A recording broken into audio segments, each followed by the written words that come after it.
সরকারিভাবে ৫ লাখ কর্মী নিবে ইতালি। এই খবরটা অনেকেই শুনে ফেলছেন। অ্যান্ড এই খবরটা শোনার পর অনেকে এজেন্সির কাছে পাসপোর্ট জমা দিতেছেন, সাথে অনেকগুলো টাকা সহ। কিন্তু এই নিউজটা শোনার পাশাপাশি আপনাকে বুঝতে হবে যে সরকারিভাবে কিভাবে আসলে ইতালির কর্মীগুলা নিবে। আপনি কোনো কিছু না জেনে না বুঝেই যদি ইতালিতে যাওয়ার জন্য এজেন্সিতে গিয়ে আপনার পাসপোর্ট জমা দিয়ে দেন অ্যান্ড টাকা জমা দিয়ে দেন, তাহলে কিন্তু বড় ধরনের একটা ধরা খেয়ে যাবেন। ইতালি সরকার আগামী ৩ বছরের মধ্যে টোটাল ৫ লাখ কর্মী নিবে বা লেবার নিবে। কয়েকটা পদে নিবে, এর মধ্যে উল্লেখযোগ্য হচ্ছে এগ্রিকালচার, হেলথ কেয়ার, ট্যুরিজম, এগুলাতে কর্মী নেবে। এন্ড কর্মীগুলা নেবে একদম সরকারি ভাবে। ভিসা পর্যন্ত যত খরচ হবে সবকিছু সরকার বহন করবে ইতালি, বা ইতালির কোম্পানি সকল খরচ দিয়ে থাকবে, কারণ হচ্ছে কোম্পানিতে ওই লোকগুলা নেওয়া হবে। এই নিয়োগে যেতে হলে আপনাকে কি কি করতে হবে, কিভাবে আপনি এমপ্লয়ার খুঁজে পাবেন, আপনার ধাপগুলা কি কি, সবকিছু জানার জন্য এই ভিডিওটা সম্পূর্ণ দেখুন, তাহলে বুঝতে পারবেন। এই নিয়োগে আপনি দুইভাবে অ্যাপ্লাই করতে পারবেন। একটা মাধ্যম হচ্ছে যারা ইতালিতে রয়েছেন, ইতালির সিটিজেন রয়েছেন বা লয়ার রয়েছেন, অথবা বাংলাদেশি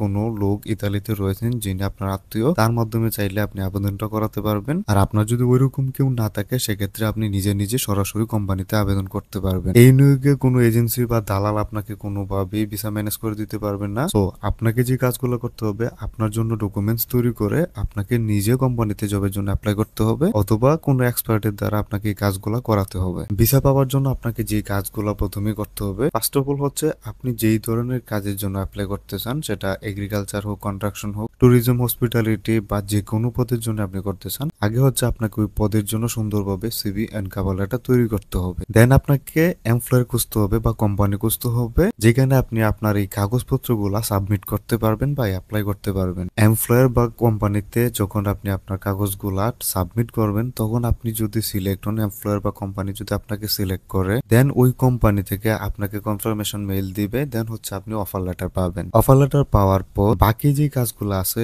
এগুলা কোম্পানির মাধ্যমেই হবে। ওই কোম্পানি মিনস্ট্রিতে আপনার অফার লেটার দিবে, মিনস্ট্রি এটা চেক করবে। দেন হচ্ছে আপনি বিএসএফ গ্লোবালের মাধ্যমে বাংলাদেশ থেকে আপনার পাসপোর্ট, ওই অফার লেটার এন্ড হচ্ছে পুলিশ ক্লিয়ারেন্স, মেডিকেল, এভরিথিং যত ডকুমেন্টস গুলো আছে সবগুলা বিএসএফ এর মাধ্যমে আপনি সাবমিট করতে পারবেন। আপনার এই ডকুমেন্টস গুলো সাবমিট করার পর বিএসএফ গ্লোবালের মাধ্যমে এম্বাসিতে যাবে। দেন হচ্ছে এম্বাসি সবকিছু চেক করার পর আপনাকে ভিসা দিবে। তো এই হচ্ছে মোটামুটি প্রসেস, ভিসা কিভাবে হয় বা ভিসা কিভাবে পেতে পারেন আপনি। ভিসা পাওয়ার পূর্ব শর্ত হচ্ছে আপনার জন্য একজন এমপ্লয়ার লাগবে বা একটা কোম্পানি লাগবে, যে কোম্পানি আপনাকে স্পন্সর করবে, মানে হচ্ছে কোম্পানি আপনাকে জব দিবে, জব অফার লেটার দিবে, পারমিট দিবে। এই ধরনের একজন এমপ্লয়ার অথবা কোম্পানি আপনাকে আগে খুঁজে বের করতে হবে, এন্ড হচ্ছে ওখানে আপনার সিলেক্ট হতে হবে। আপনি যদি এই কাজগুলা না জেনে না বুঝে এজেন্সির কাছে গিয়ে আপনার পাসপোর্ট জমা দিয়ে দেন, এন্ড হচ্ছে এজেন্সিকে আপনি ৫ লাখ টাকা দিয়ে দেন, তাহলে কিন্তু সম্পূর্ণ টাকাটাই আপনি ধরা খাবেন। সো এই ধরনের ভুল না করে আপনি একটু ঘাটাঘাটি করেন, দেন হচ্ছে নিজে নিজেই জবের জন্য অ্যাপ্লাই করেন। জবের জন্য অ্যাপ্লাই করার জন্য আপনার ১ টাকাও খরচ হবে না, কারণ হচ্ছে কোম্পানিতে অ্যাপ্লাই করার জন্য কোনো প্রকার টাকা লাগে না। এখন কথা হচ্ছে কোম্পানি কিভাবে খুঁজবেন বা কোম্পানি কিভাবে পাবেন। গত ভিডিওতে আমি অনেকগুলো কোম্পানি দেখাইছি, যে কোম্পানিগুলোতে চাইলে আপনারা জবের জন্য অ্যাপ্লাই করতে পারবেন। তাছাড়া আপনারা চাইলে গুগলে সার্চ করেও অনেকগুলো কোম্পানি পাবেন। আপনি যে ধরনের কাজ করতেছেন ওই ধরনের কাজ রিলেটেড যখন আপনি সার্চ করবেন, তখন ইতালির অনেকগুলা ভেরিফাইড কোম্পানি পাবেন, যে কোম্পানিগুলোতে আপনাকে আপনার ডকুমেন্টস গুলো সাবমিট করতে হবে। এক কথায় আপনি যদি কোনো প্রকার হয়রানির শিকার না হতে চান, আপনি যদি কোনো ঝামেলায় জড়াতে না চান, যদি টাকা পয়সার মাইর না খেতে চান, সেক্ষেত্রে আমি আপনাকে বলবো আপনাকে কোনো প্রকার দালালও ধরতে হবে না, কোনো প্রকার এজেন্সির কাছেও যেতে হবে না। আপনাকে জাস্ট হচ্ছে আপনার ডকুমেন্টস গুলো তৈরি করে কোম্পানিতে সাবমিট করতে হবে। এর থেকে সহজ প্রসেস